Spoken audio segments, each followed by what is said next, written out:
जोड़कर बेनती है, माननीय आकाश आनंद जी आपके बीच में आ गए हैं, आपके प्रिय नेता।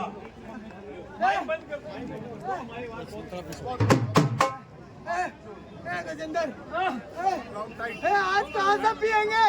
अरे यार तू तो एक काम कर, अपने घर से कुछ चुरा ला, बेच दे, कुछ तो होगा। अरे बेच के काम नहीं चलेगा, सब चुरा के बेच दिया। मेरा भी यही हाल है, अब क्या करें? एक काम करते हैं, ये देख, ये बनवारी का लड़का, इसको पकड़ लेते हैं। अरे भाई कहाँ जा रहा भाई? अरे भाई अच्छा को मिल गया भाई, कहाँ जा रहा है भाई? दवाई पैसे हैं तेरे पास?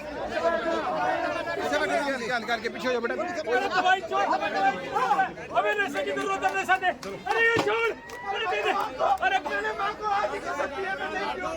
अरे यार हम भी तो तेरे दोस्त हैं। अरे तेरी नौकरी छूटी, हमारी भी छूटी, इसकी भी छूटी, अब हम क्या करें? ना हमारे पास रोजगार है, न कुछ है। हाँ आसानी से मिलता है तो नशा, आसानी से नशा। जल्दी निकाल। क्या कर रहा है तू? है तेरे को भेजा था माँ की दवाई ले आ, और तू यहाँ बैठे हुए इनके साथ नशा कर रहा है। क्या कर रहा है तू? देखो मना किया था ना, नशा नहीं करेगा। गलती होगी, गलती क्या हो गई?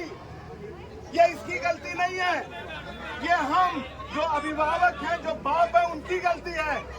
क्योंकि हमने सरकार ऐसी चुनी थी, ऐसी सरकार जो हमारे बच्चों का भविष्य ले डूबी है।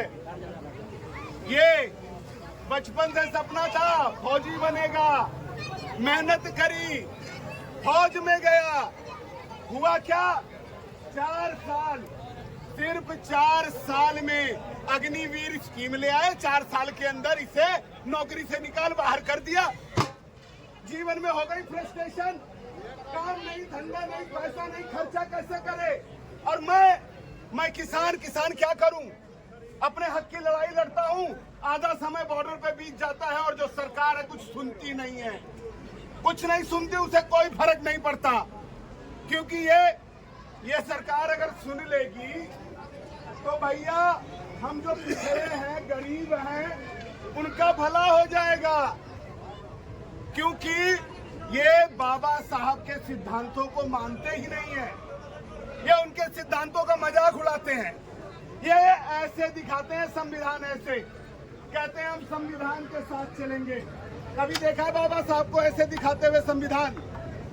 बाबा साहब कहते हैं संविधान ऐसे रखो और संविधान की राह पर चलो। संविधान क्या कहता है? संविधान हर नागरिक को, दलित को, पिछड़े वर्ग को, कमजोर वर्ग को, हर वर्ग को उसका मूल अधिकार। आप लोग बताओ मूल अधिकार क्या होता है भैया? क्या होता है? रोजी रोटी। अरे भैया रोजी रोटी, स्वास्थ्य, शिक्षा, ये मूल अधिकार उसे मुफ्त में मिलने चाहिए।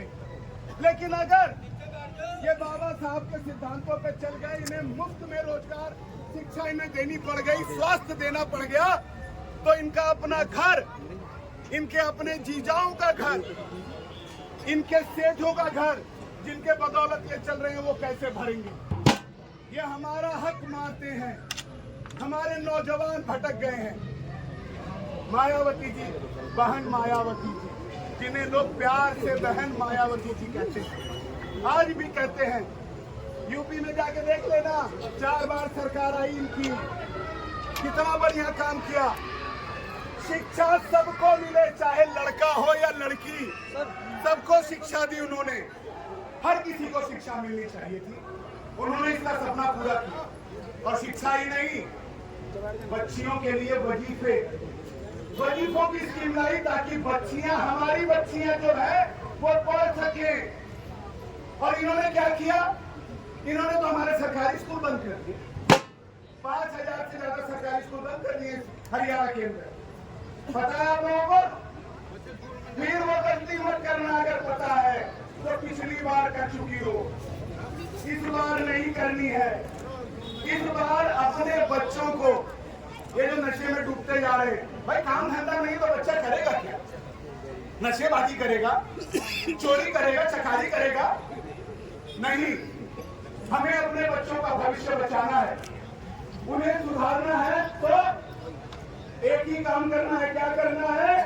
आने वाले इलेक्शन में हाथी का बटन दबाना है, चश्मे का बटन दबाना है। हमारे युवा नेता बहुजन समाज पार्टी के आपके बीच बैठे हुए, वो युवा जोश जो आपको जगाने आए हुए हैं, जो आपको बताने आए हुए हैं कि आपने करना क्या है और कब तक सोते रहेंगे हम लोग, कब तक अपने बच्चों को खोते रहेंगे। उड़ता पंजाब सुना था भैया, उड़ता हरियाणा नहीं सुना था, उड़ता हरियाणा होता जा रहा है ये। तो अब इस उड़ते हरियाणे को बचाना है और एक ही काम करना है कि आने वाले इलेक्शन में हमें हाथी का और चश्मे का बटन दबाना है। अब सोचिए कितनी अच्छी बात है, मायावती जी किसके सिद्धांतों पे चली? हमारी आदरणीय सम्माननीय बहन मायावती जी बाबा साहब के सिद्धांतों पे चली और उन्होंने हाथ किसका थामा? पूरे हरियाणा में एक ही ताऊ है, एक ही ताऊ हुआ, दूसरा ताऊ पैदा ना हुआ पूरे हरियाणा में। उनका नाम था देवीलाल, ताऊ देवीलाल। ताऊ देवीलाल का हाथ थामा है, किसी कमजोर का नहीं। क्यों? क्योंकि ताऊ जी जो आम आदमी के लिए, जो इंसानों के लिए, जो गरीबों के लिए, दलितों के लिए, कमजोर वर्ग के लिए कर गए, वो कोई और नहीं कर सकता। वही काम बहन मायावती जी ने किया। तो आने वाली इलेक्शन की तारीख को याद रखना है और हमारे साथ बस यही गुनगुनाते रहना है।